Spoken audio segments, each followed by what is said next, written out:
Assalamu alaikum wa rahmatullahi wa barakatuh. Dear Islamic Iman TV viewers, as I mentioned many times about the God invisible creations and 6 major religions, today is my number 8 program, and that in regard of the unseen creations through to 6 or within 6 major religions and books. First of all, we as a human being, God imaginarily created us in 2 parts. One part is physically, that we can see all around us and inside us in parts, and the other one is the non-physical, which is non-physical is considered as a soul, spirit, angels, demons, and satans. These are the second part of our part of human being. Is essential to know first the religions, what they each one what they talk about these unseen creations. Today my program is about the one of the religions which has a lot of followers and is the oldest religions in the world. As I mentioned many times, of course, that in the world is 270 religions, mythic, but the 19 of them are fictional religions. From the 19, 6 of them are major religions.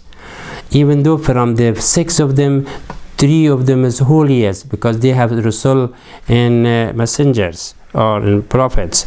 Anyway, these Buddhist religions, today I would like to bring all information to you in the book, and I'm reading whatever they said and their religions, what they are, and what kind of belief they have.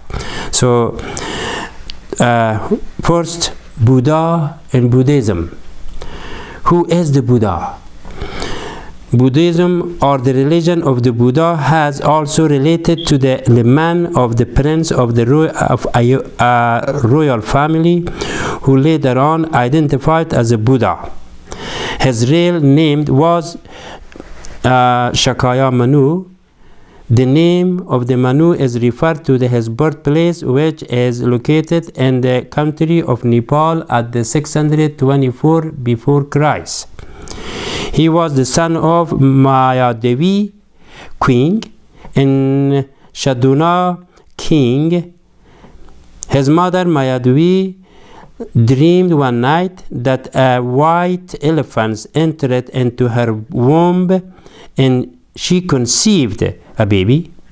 Then she thought that the white elephant's indication was from heaven, the pure land of Buddha Maitreya. Later on, she gave birth a baby under a tree, because the time when she go outside somewhere with no pain. She stood and held the branch of a tree by right hand, while the god Brahma and Andera, and that is the one of the oldest name, Brahma and Andera, which is kind of statues of the big elephant or some other kind. The people physically go to there and worship in front of those statues. But later on, this guy was kind of a spiritual ways to believe through to the Buddha. Took the baby for processing of offering him ritual ablution. Then she bring the child to king. When the king saw the child, he delightfully named him Siddhartha. Then the king invited Ibrahim Sears, a religious man, to make prediction about this prince's futures. The Ibrahim Seer told the king this boy could be either a Chakravartin king or a big leader to have a lot of followers of the fully enlightened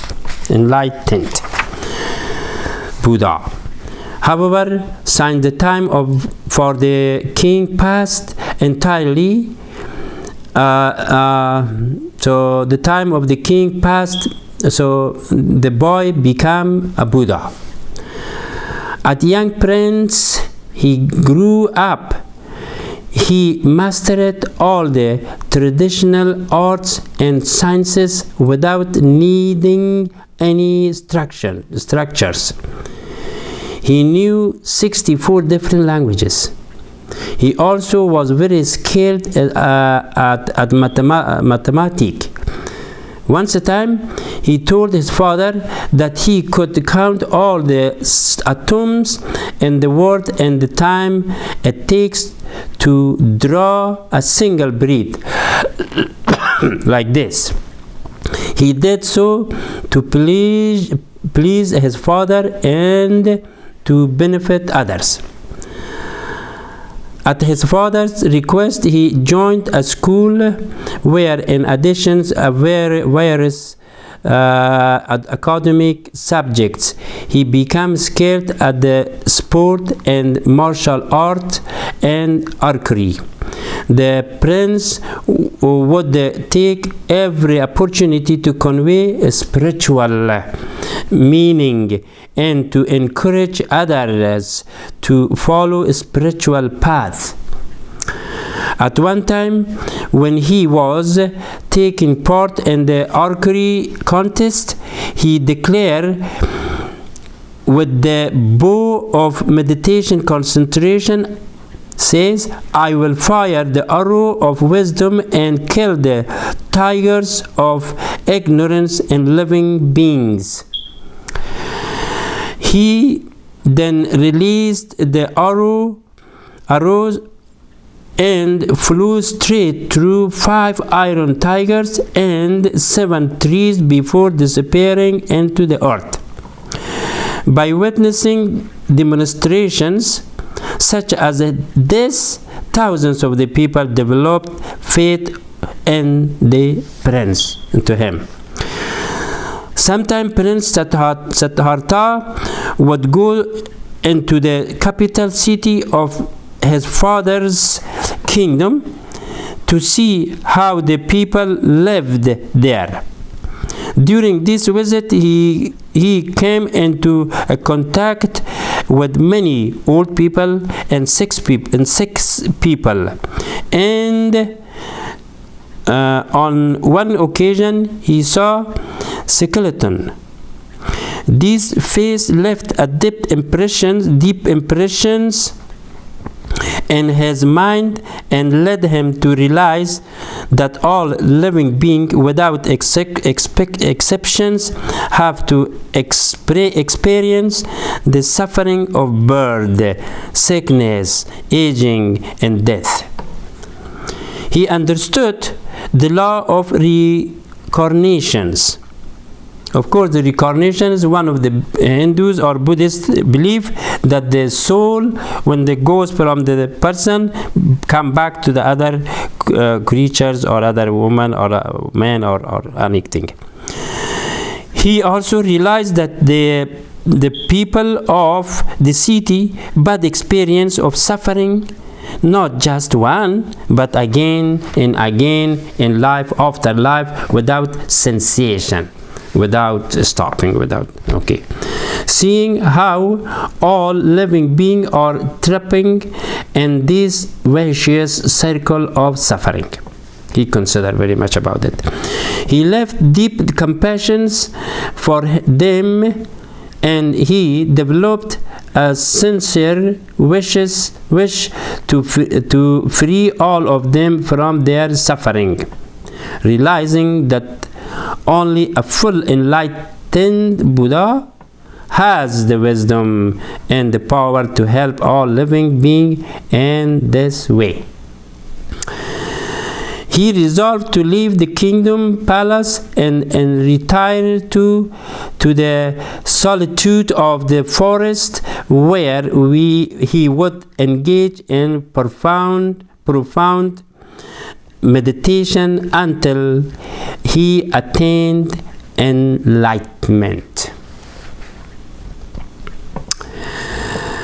When the people of the Shakya king realized that the prince intended to leave the palace, they requested the king to arrange a marriage for him in the hope that it would cause him to change his mind. The king agreed and soon found him a suitable bride, the daughter of the respected Shakya family, and called her Yasodhara.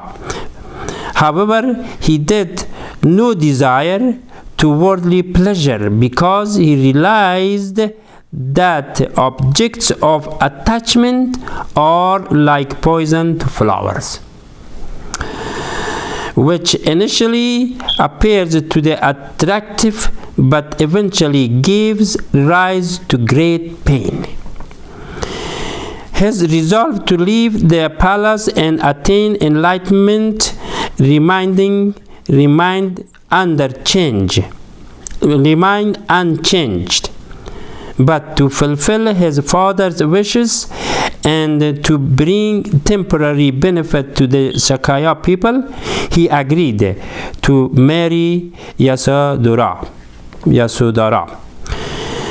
However, even though he remained in the palace as a royal prince, he devoted all his time and energy to serving the Shakya people in whatever way he could. When he was 29 years old, he had a vision in which the Buddha of 10 directions appears to him and spoke in simultaneously saying,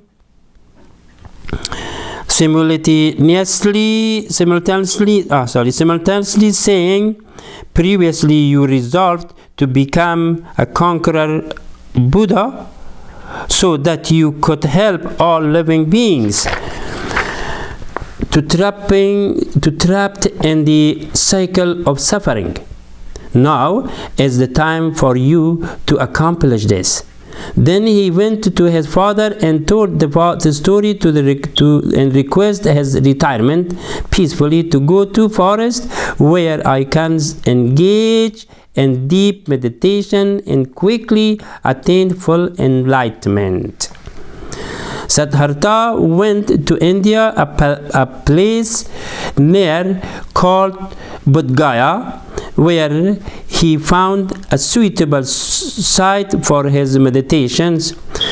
Then he remained there and emphasized his concentration on the Dharmakaya, which he focused on the ultimate nature of sensations.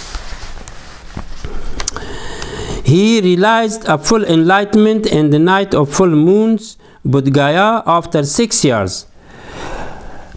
Pretend that the entered the space like a concentration of the Dharmakaya. The next day evening, he knocked down the chief of all demons, Manapura, Mara, Laya, whatever. These are the name of the demons, because they tried to disturb him by illusion of many fearful ghosts. They did firing arrow like rain towards him. They made all kinds of mischiefness to him. At the end of story, with this concentration, he removed all the final shroud of ignorance from his mind, and the next moment become a Buddha, a fully enlightened being. Just I give you a break and I will be back with you.